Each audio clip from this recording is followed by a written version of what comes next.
Welcome back, everyone.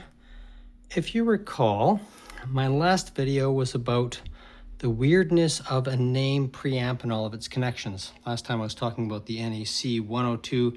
This is a newer NAC282. The 102 is part of the olive range.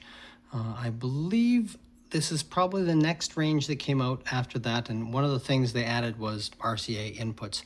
And the friend of mine who owns this 282 is the fellow I'm building this crazy MadCap power supply for, which of course is not only a power supply but also a couple of buffer circuits for it as well.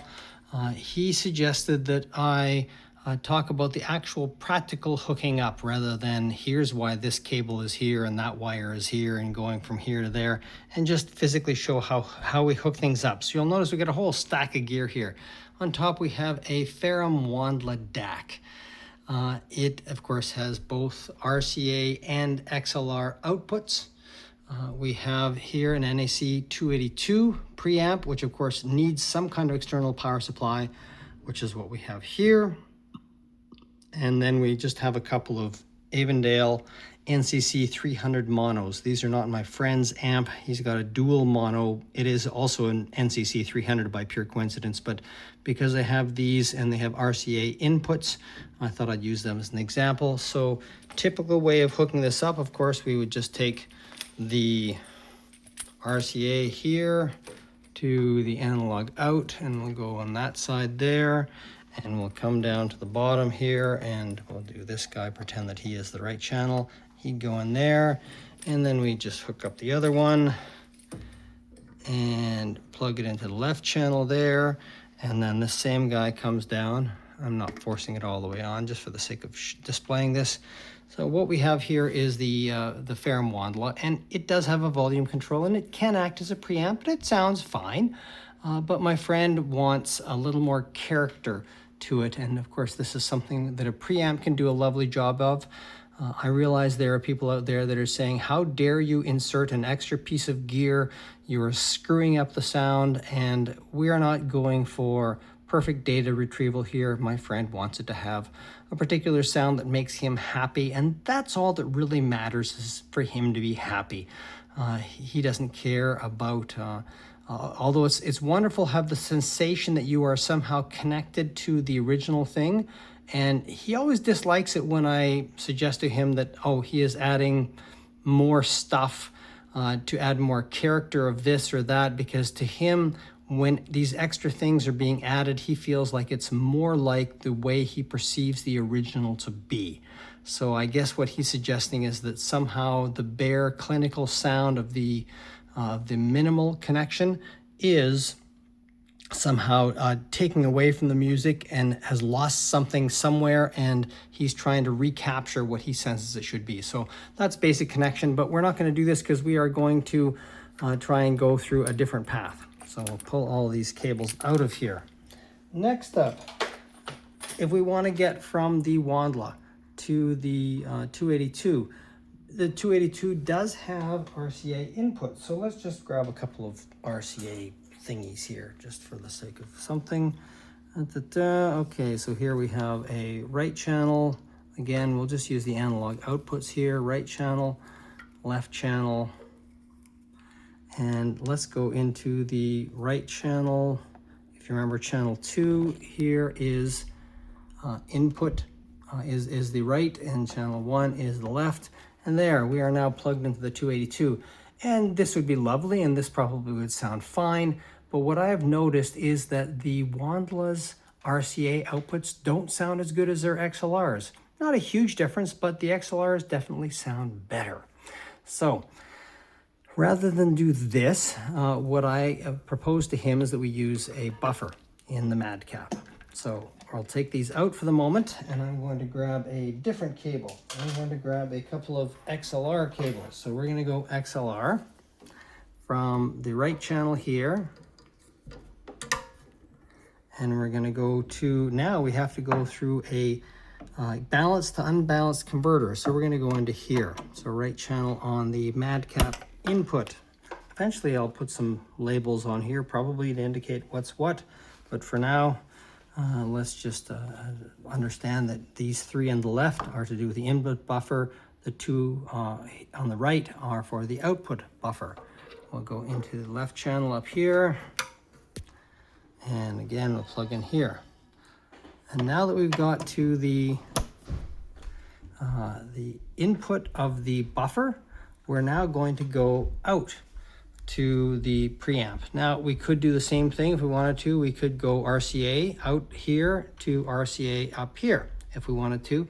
But just in case there was a benefit of not using their RCAs and going instead directly to named DIN cables, I have also a 5-pin 180-degree DIN output. I've actually tested these and I found them to sound identical. Doesn't matter whether you're going to RCA's input here or the DIN input. I just switched back and forth side by side and it was the same. But just for the sake of showing how these cables all work, let's go ahead and stick this guy in here. Where are we here? Now, when you're putting these cables in, what generally happens is you get it part way in, and then it gets stopped, and then you have to kind of get the ring, you got to swing it around until it slips by the screw, and then you can tighten it down.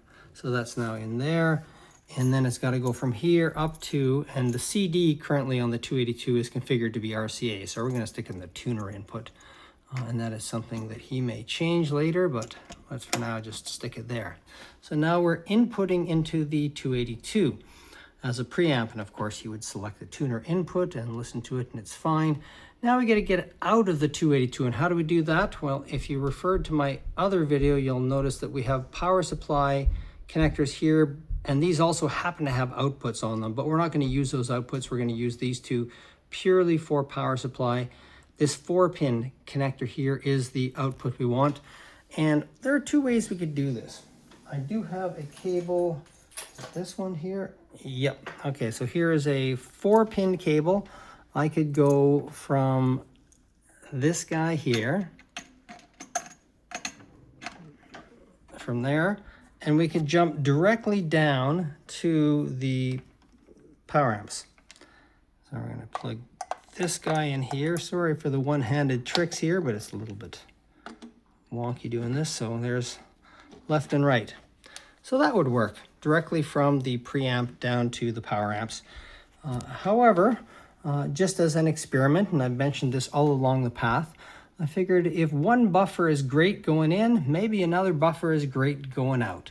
So I thought, let's have that as an option. So instead of going straight from the 4-pin output here down to RCA's, let's take this guy out of here. And I'm going to put this back behind me, and I'm going to grab, where is it here? I think this one here. This is a Naim 4-pin DIN, and we're going to stick it, changing hands again, it directly into this 4-pin output here. And then the other end is going to go into the other universal buffer from Neurochrome inside the MadCap. So there we go. So that's now into that point, and then we have to get from there back out to the power amp. So we're going to go back to our cables here. We'll go right on the bottom, left on the top, and then we'll go right on the bottom down here, and left on the top. So now the signal is all the way through. Again, we have XLR down to the universal buffer, XLR in.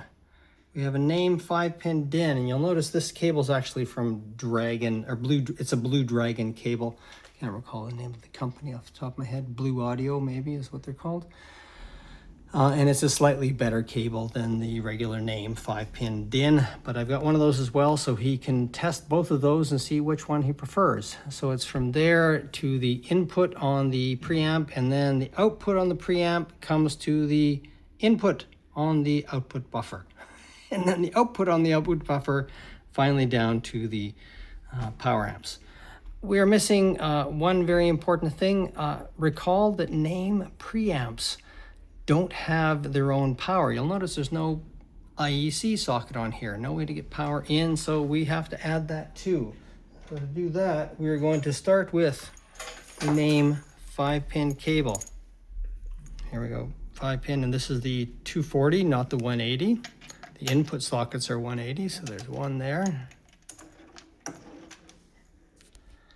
And you'll notice it's marked upgrade 1, which is what we're using here.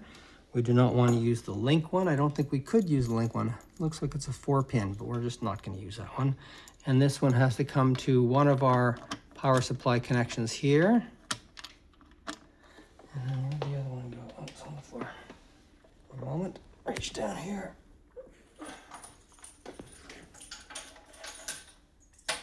Everybody's going to be getting queasy watching my crazy phone antics here. Hold on there. My apologies for the nuttiness. Okay. The other one is upgrade 2, you'll notice here. Plug that one on there, and the other end is going to go to the other 5-pin output on the MadCap. And the MadCap is essentially is a similar concept to a super cap in that you've got 2 dual 24-volt supplies for 4 total supplies and an NAPSC connection, although I believe the super cap uses a different connector. It doesn't use the 2-pin aviator plug like I have here. I think it uses a 5-pin plug. I'm not sure off the top of my head, but as I said, I prefer using just the aviator plug, so we will go in here. And that spins on to tighten it down, but I'm not going to bother making it perfect here. And this is just this NAPSC, if you recall, is for the control circuitry, switching, remote control, volume, that kind of thing. All the relays, so that they don't affect the audio supply. So there you go, fully hooked up. We have 5 independent supplies, 2 per 5-pin DIN here, plus the NAPSC. We have our audio circuit going through with XLR to unbalanced connection there to get back up to the preamp there. And then out of the preamp, this bottom right-hand one here, down to the output buffer. Now the neat thing here is, let's say, for example, my friend decides that he wants to use the ModRite analog bridge, which is a tube buffer.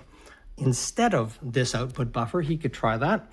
And to do that, all he needs to do is remove the buffer portion of things. We're going to take that out. We're going to take this 4-pin guy out of here. Take this 4-pin guy out of here. And then we'll go back to the other cable that I had earlier on when I was suggesting he could jump straight from the 282 to the power amps. Well, now what he does is he just takes this 4-pin socket here. I can line it up properly. I can change hands again. There we go.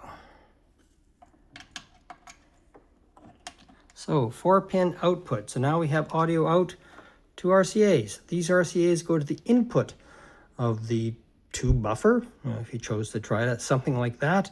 And then from the tube buffer, it goes RCA outputs. And then those go into the power amps, 1 and 2. So there you go. Many, many options, many complexities, but practically it all just hooks together fine. And the nice thing about it is because the various different plugs will only really fit into certain places, it's a little bit difficult to screw up accidentally. If you're paying attention at all, you'll have no difficulty with it. Thanks very much, and hope you're having fun on that end of the screen. Bye-bye.